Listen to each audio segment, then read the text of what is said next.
Champions লিগের দ্বিতীয় সেমিফাইনালের প্রথম লেগে আজ রাতে মুখোমুখি হবে বার্সেলোনা এবং ইন্টার মিলান বার্সার মাঠ অলিম্পিক স্টেডিয়ামে।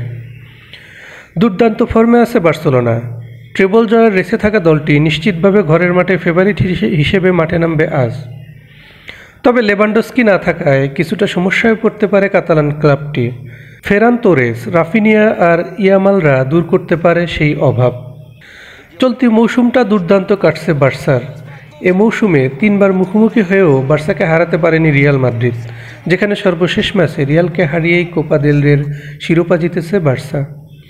গত 1 দশক ধরে চ্যাম্পিয়ন্স লিগ শিরোপা জয়ের স্বাদ পায়নি বার্সেলোনা। মেসি নেইমারদের হাত ধরে সর্বশেষ 2015 সালে শিরোপা গিয়েছিল কাতালুনিয়ায়। বার্সার ঘুরে দাঁড়ানোর নেপথ্য নায়ক হ্যান্সি ফ্লিক। জার্মান এই কোচ রীতিমতো জাদুকর স্পর্শে বদলে দিয়েছেন গোটা দলকে। অন্যদিকে লিগে ফর্মটা ভালো যাচ্ছে না ইন্টার মিলানের। রোমার বিপক্ষে হারের পর নাপোলির সঙ্গে পয়েন্ট টেবিলে সমতাটা আর থাকেনি। 3 পয়েন্ট ব্যবধানে পিছিয়ে 2-এ নেমে গেছে ইন্টার।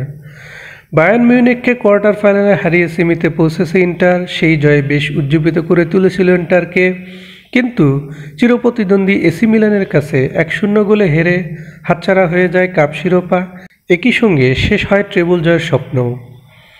2010 সালে শেষ যেবার ইউসিএল জিতেছিল ইন্টার মিলান, সেইবার সেমিফাইনালে পেপ গার্দিওলার বার্সাকেই ধরাশায়ী করেছিল তারা। ফলে সব প্রতিকূলতার বিপরীতে ইন্টারকে আজ আশা জাগাবে সেই ম্যাচটি। In form Argentine striker Lautaro Martinez আর জমাট রক্ষণ ইন্টারের বড় শক্তি।